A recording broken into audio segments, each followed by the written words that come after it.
Good morning students. आज का हमारा टॉपिक है driving forces for natural changes.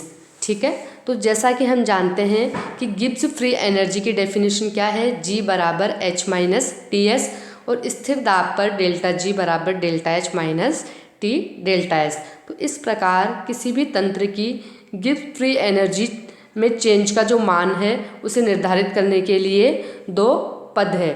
तो एक तो है डेल्टा एच यानी कि पूर्ण ऊष्मा, जिसे हम एंथैल्पी परिवर्तन भी कहते हैं, और दूसरा पद कौन सा है, एंट्रोपी परिवर्तन यानी कि टी डेल्टा एस भी ऊर्जा का ही एक पद है, जो कि तंत्र के अणुओं का रीअरेंजमेंट से संबंधित है और तंत्र में ही निहित रहता है। ठीक है, तो इन दोनों पदों का जो अंतर है, या हम बोले इन दोनों पदों में जो डिफरेंस है, उसे हम कहते हैं डेल्टा जी यानी कि मुक्त ऊर्जा परिवर्तन।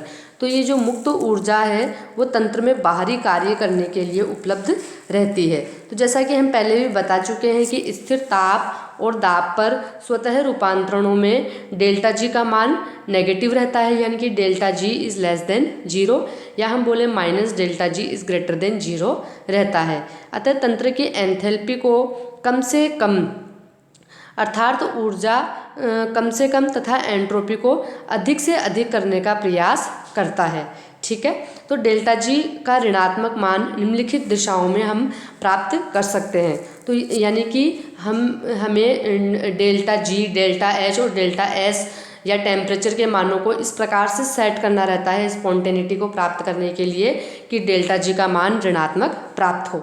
ठीक है, तो वो कैसे कैसे डेल्टा जी का ऋणात्मक मान हम प्राप्त कर सकते हैं, किन किन दशाओं में प्राप्त कर सकते हैं वो देखते हैं।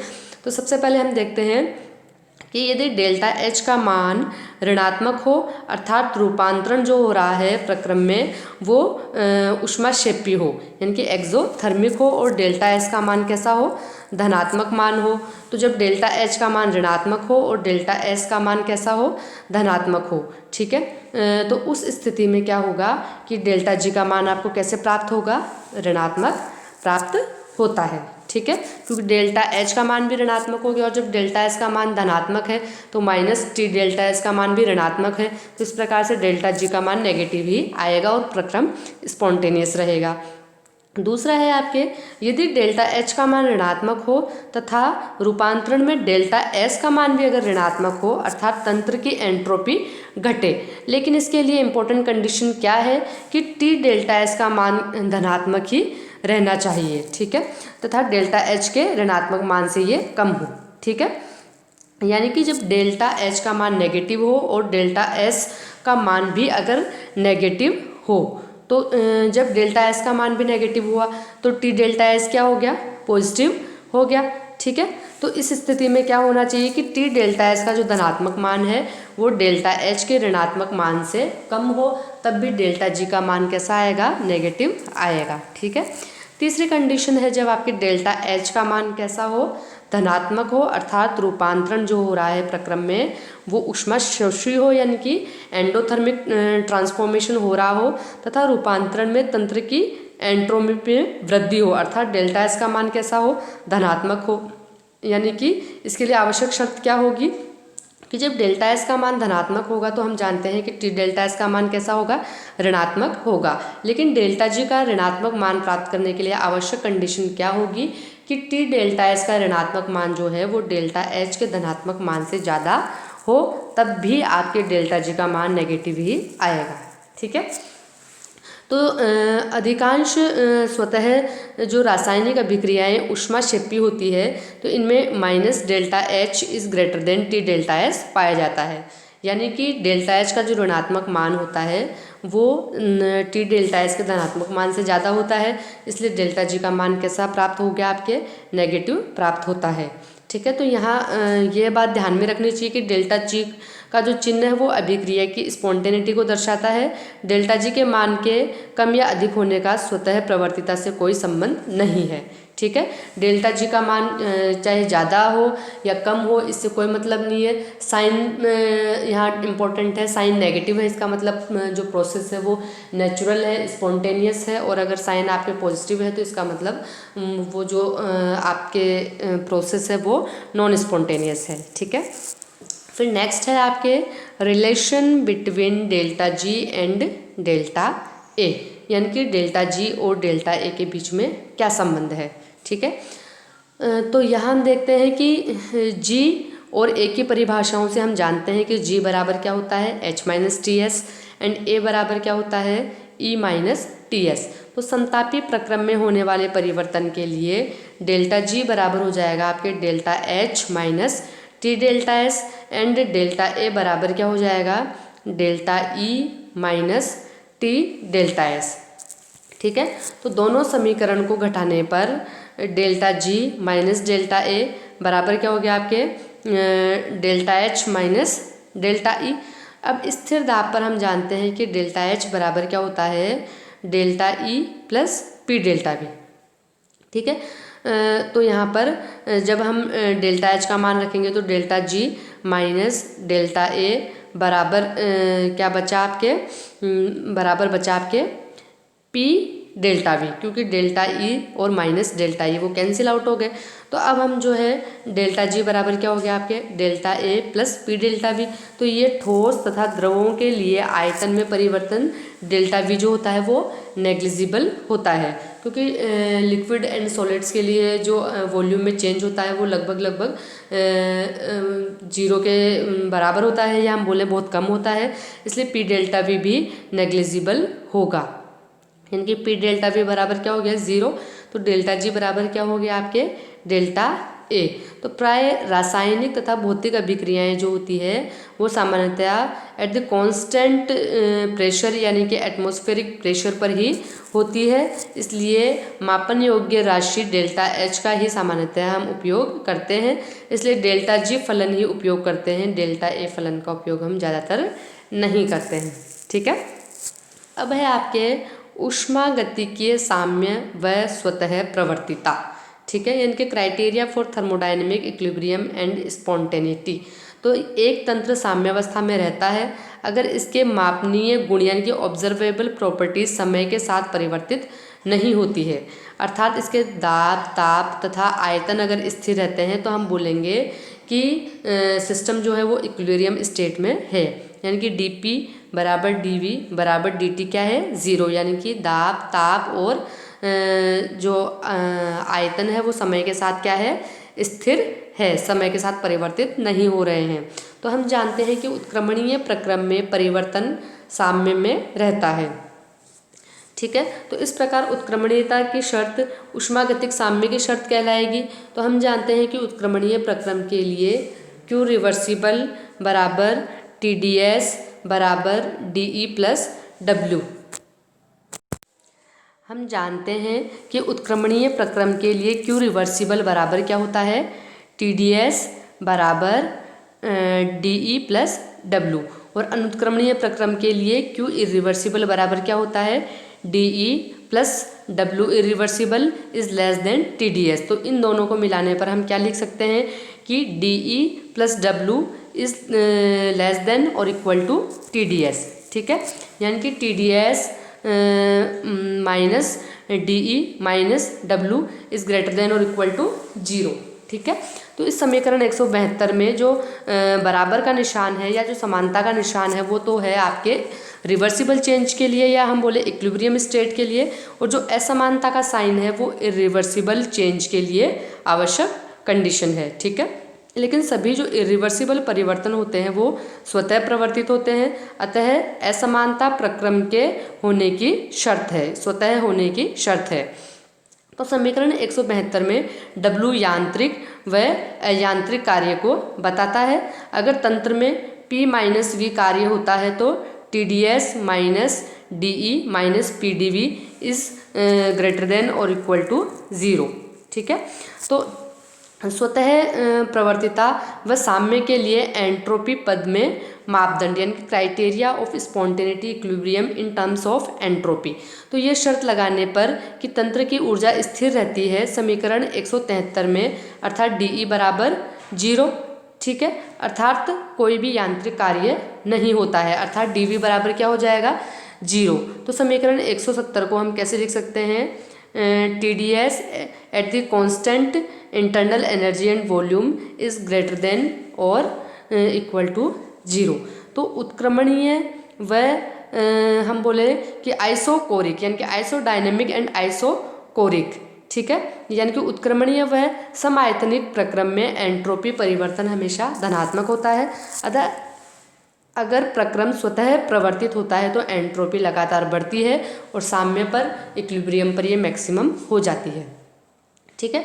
फिर है आपके स्वतः प्रवर्तिता व साम्य के लिए कार्यफलन पद ए में मापदंड। तो हम जानते हैं ए बराबर क्या होता है ई माइनस टी एस, यानी कि डी ए बराबर क्या हो जाएगा D E minus T D S minus S D T. तो हम जानते हैं कि डी ई बराबर क्या हो गया आपके D A plus T D S plus S D T. तो डी ई का मान जब हम समीकरण 148 में रखेंगे तो T D S minus D A minus T D S minus S D T minus P D V is greater than और इक्वल टू 0, यानी कि minus D A minus S D T minus P D V is greater than और equal to 0, ठीक है। क्योंकि T D S और minus T D S cancel out हो गए तो समीकरण में स्थिर आयतन व स्थिर तापक्रम की शर्त लगाने पर अर्थात डी वी बराबर 0 और डी टी बराबर 0, तो minus D A at the constant temperature and volume is greater than और इक्वल टू 0, यानी कि D A at the constant temperature and volume is less than और इक्वल टू 0 हो जाएगा, यानी कि स्थिर ताप और स्थिर आयतन पर आपके यानी हम बोले समतापीय व सम आयतनिक उत्क्रमणीय प्रक्रम में कार्यफलन ए का मान कम होता है व साम्य पर यह न्यूनतम होता है। अतः हम बोलेंगे कि स्वतः प्रवर्तित यानी कि अनुत्क्रमणीय प्रक्रम के लिए D A at the constant temperature and volume is less then 0 और इक्विलिब्रियम कंडीशन के लिए D A at the constant temperature and volume बराबर क्या हो जाएगा 0। इसी प्रकार से मुक्त ऊर्जा के पदों में अगर हम देखें तो जैसा कि हम जानते हैं कि G बराबर क्या होता है H minus T S and H बराबर क्या होता है E प्लस पी वी। तो H का मान जब हम इस समीकरण में रखेंगे G बराबर H माइनस टी एस में तो डी जी बराबर क्या हो गया आपके D H minus T D S minus S D T. इसी प्रकार से डी एच बराबर क्या हो जाएगा आपके D E plus P D V plus V D P, यानी कि डी जी बराबर क्या हो गया आपके D E plus P D V plus V D P minus T D S minus S D T.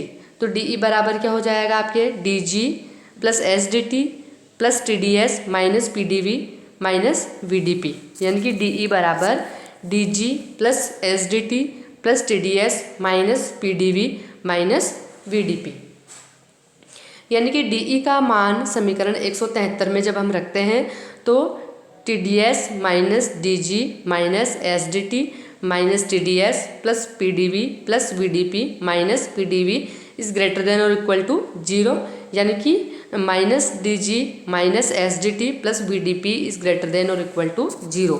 तो समीकरण में जब हम स्थिर दाब और स्थिर ताप की शर्त लगाते हैं यानी कि डी पी बराबर 0 और डी टी बराबर 0, यानी कि minus d ji at the constant pressure and temperature is greater than और इक्वल टू 0, या हम बोले कि D ji at the constant pressure and temperature is less than और इक्वल टू 0।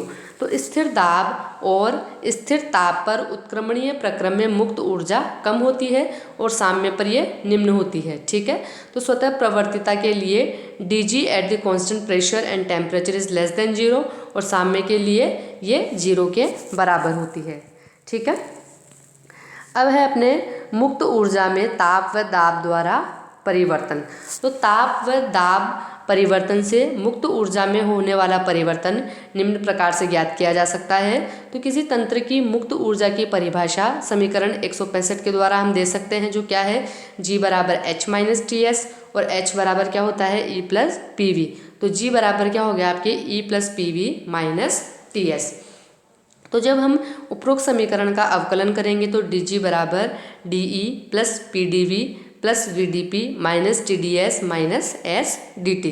तो फर्स्ट लॉ ऑफ थर्मोडाइनमिक्स के according Q reversible बराबर d E plus d W, या हम बोलें क्यू रिवर्सिबल बराबर d E plus P D V, ठीक है। तो एक उत्क्रमणीय प्रक्रम में क्यू रिवर्सिबल बराबर क्या होता है टी डी एस। तो टी डी एस बराबर क्या हो जाएगा DE प्लस PdV, यानी कि क्यू रिवर्सिबल की जगह हमने क्या रख दिया, TdS रख दिया। तो समीकरण 179 और 181 के द्वारा क्या हो जाएगा कि DG बराबर VdP माइनस SDT, ठीक है। यानी कि हमने यहाँ पे 179 जो इक्वेशन है उसमें DE प्लस PdV की जगह क्या रख दिया, आपके TdS रख दिया, ठीक है। जब हमने TdS रखा तो TdS से माइनस TdS कैंसिल आउट हो गया, तो DG बराबर क्या बचा, VdP माइनस SDT, ठीक है। तो ये जो समीकरण G में ताप व दाब के साथ होने वाले परिवर्तन को दर्शाता है और विभिन्न परिस्थितियों में समीकरण 182 जो है वो अलग अलग रूपों में व्यक्त की जा सकती है, ठीक है। तो इसी प्रक्रम में दाब स्थिर रहता है अर्थात DP बराबर 0।